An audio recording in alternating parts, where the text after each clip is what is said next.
Hello and welcome to HNX academy. अॼु असां पढ़ूं था त कहिड़े दर्जे खे असां रेशनल ऐं कहिड़े दर्जे खे असां इरेशनल एक्सप्रेशन चई सघूं था। पर लेक्चर शुरू थियण खां पहिरियां मां तव्हांखे रिक्वेस्ट कंदुमि त असांजे चैनल खे ज़रूरु सब्सक्राइब कजो। हिन चैनल ते असां इंग्लिश, मैथ ऐं साइंस जा बेसिक कोर्सिस जा वीडियोज़ डेली बेसिस ते रखूं था। उहे लेक्चर्स तव्हांखे कंहिं बि जॉब टेस्ट में कमु अची सघनि था या कंहिं बि एकेडमिक पॉइंट ऑफ व्यू खां तव्हांखे कमु अची सघनि था। त लेक्चर्स ज़रूरु ॿुधो ऐं असांजे चैनल खे सब्सक्राइब कयो। ऐं अचो त शुरू था कयूं अॼु जो लेक्चर।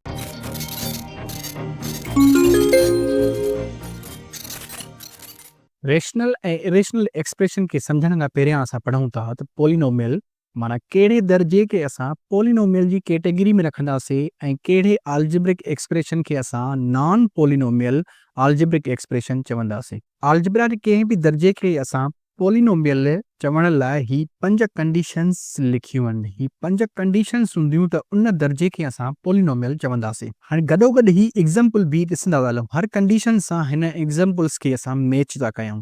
पहिरीं कंडीशन में थो चए त ओनली वेरिएबल्स इन कॉन्स्टेंट्स माना उन दर्जे खे पोलिनोमियल चवंदासीं जंहिंमें वेरिएबल्स ऐं कॉन्स्टेंट्स मेंशन थियल हुजनि। तव्हां ॾिसो वेरिएबल्स ऐं कॉन्स्टेंट मेंशन थियल आहिनि, येस थियल आहिनि, सभिनी में ॾिसो मेंशन थियल आहिनि, त इहो माना पोलिनोमियल आहे। ॿी कंडीशन आहे चए थो exponents on variables are whole numbers. जेके वेरिएबल्स ते पावर्स हुजनि, एक्सपोनेंट्स हुजनि, उहे सभु होल नंबर्स हुजनि। होल नंबर्स कहिड़ा हूंदा आहिनि? पॉजिटिव इंटीजर्स हूंदा आहिनि, माना सभु पॉजिटिव में नंबर आहिनि, येस आहिनि। टी कंडीशन आहे नो वेरिएबल्स इन डिनोमिनेटर, माना कोई भी वेरिएबल डिनोमिनेटर में न हुजे।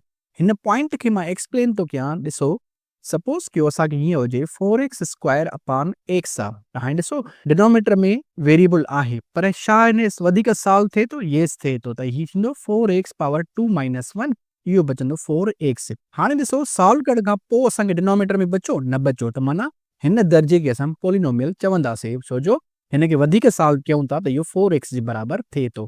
पर हिन ते गौर कयो तव्हां 3x हुजे डिवाइडेड बाय x स्क्वायर हुजे। हाणे हिन ते गौर कयो त मथे जो पावर 1 आहे, हेठी जो पावर 2 आहे, त ॿिन्ही जा पावर माइनस कंदासीं त मथियों ख़तम थी वेंदो, हेठी जो पावर x बचंदो, माना 1 बचंदो। ई हिन जो सोल्यूशन मिलियो 3 अपॉन x।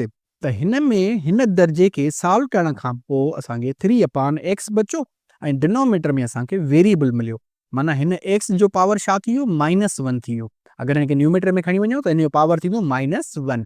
छा -1 होल नंबर जी कैटेगरी में अचे थो? नथो अचे, त माना इहो पोलिनोमियल न आहे। त इन सेंस में लिखियलु आहे त कोई बि वेरिएबल डिनोमिनेटर में असांखे न बचे।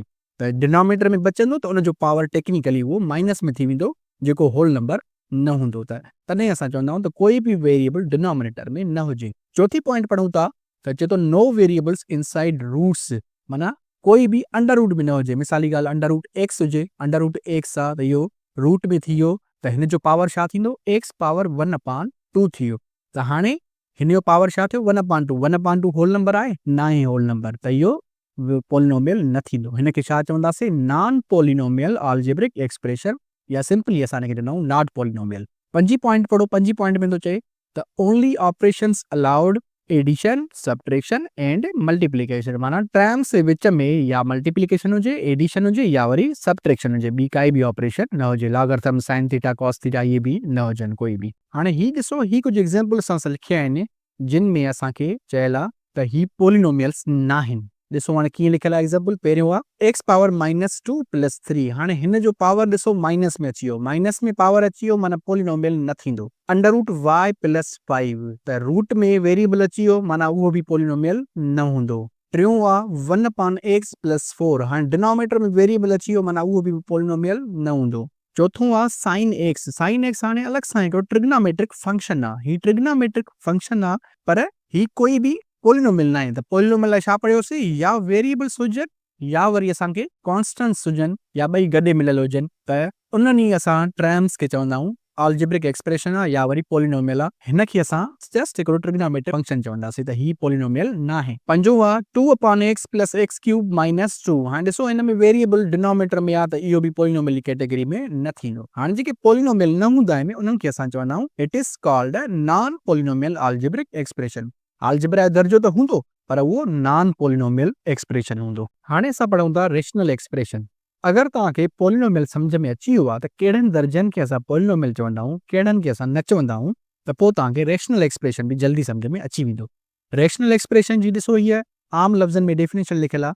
चए थो उन दर्जे खे असां अलजेब्रिक एक्सप्रेशन खे असां रेशनल एक्सप्रेशन चवंदासीं जंहिंमें ॿई न्यूमरेटर ऐं डिनोमिनेटर पोलिनोमियल हुजनि। माना न्यूमरेटर बि पोलिनोमियल हुजे, डिनोमिनेटर बि पोलिनोमियल हुजे ऐं डिनोमिनेटर ज़ीरो न हुजणु खपे। डिनोमिनेटर ज़ीरो हूंदो आहे त उहा मैथमेटिकल एरर हूंदी आहे उहा। हाणे ॾिसो हिन एग्ज़ाम्पल ते गौर कयो, x प्लस 3 अपान x प्लस 2। हाणे छा कंदासीं, कहिड़े दर्जे जी ख़बर पए त असांखे इहो रेशनल आहे, कहिड़े जी ख़बर पए त इहो रेशनल आहे, पंहिंजी सुञाणप हीअं कयो तव्हां।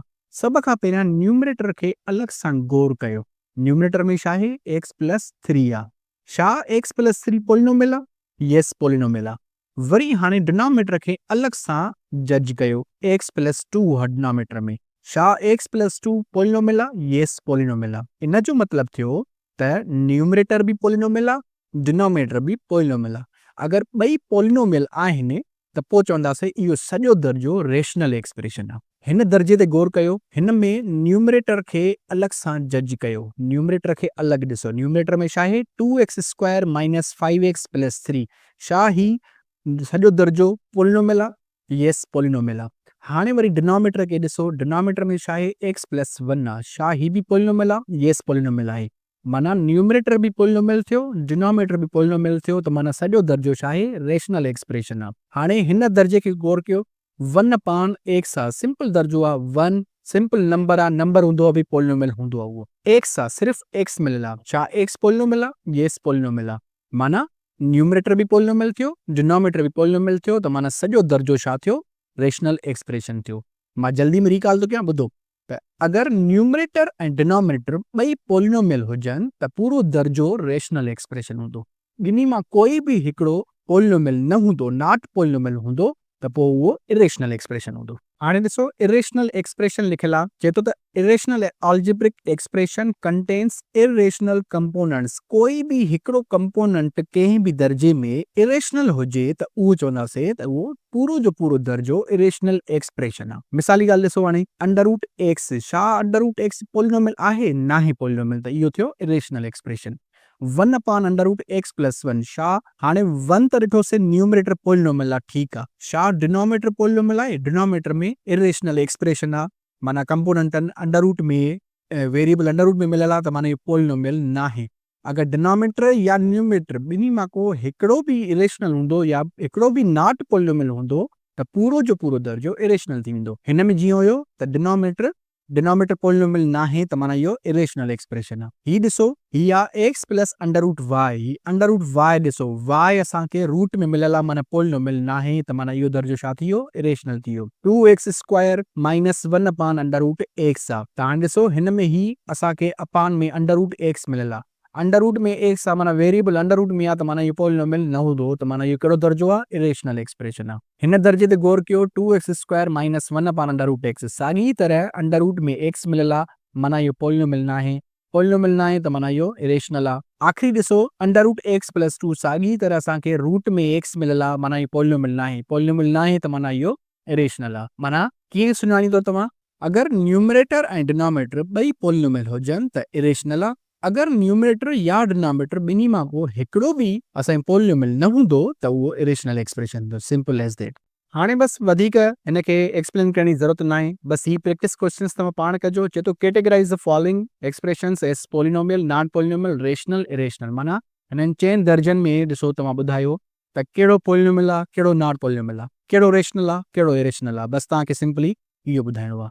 आख़िरी पॉइंट मां तव्हांखे बसि इहो ॾिनमि त every polynomial is a rational expression, but every rational expression is not a polynomial. हाणे हिन पॉइंट खे सम्झूं था, अचे थो जेको बि पोलिनोमियल हूंदो उहो रेशनल ज़रूर हूंदो, पर ज़रूरी न आहे त जेको रेशनल एक्सप्रेशन हुजे उहो पोलिनोमियल बि हुजे। जीअं ॾिसो, हिन स्लाइड ते ॾिसो, हिन स्लाइड ते असां पढ़ियोसीं त ही जेको आहे पोलिनोमियल न आहे, पर हाणे ॾिसूं था त छा इहो रेशनल या इरेशनल आहे। हिन दर्जे में मिलियल आहे 1 अपान x, माना ही 1 पोलिनोमियल आहे, यस पोलिनोमियल आहे। हाणे x खे ॾिसो, x पोलिनोमियल आहे, यस पोलिनोमियल आहे। 4 खे ॾिसो, 4 पोलिनोमियल आहे, यस पोलिनोमियल आहे। हाणे न्यूमरेटर ऐं डिनोमिनेटर ॿई अलॻि अलॻि सां ठाहींसीं त उहे ॿई पोलिनोमियल आहिनि, त इहो रेशनल एक्सप्रेशन थियो। हाणे ॾिसो, ही दर्जो रेशनल त आहे, पर पॉलिनोमियल ना आहे। हाणे तॾहिं असां लिखियोसीं त every polynomial is a rational but every rational is not a polynomial. Okay, त इन पॉइंट खे थोरो सम्झिजो। इहो ई अॼु असांजो लेक्चर जंहिंमें असां रेशनल ऐं इरेशनल एक्सप्रेशन खे सम्झोसीं, पॉलिनोमियल ऐं नॉट पॉलिनोमियल खे सम्झोसीं। इन ते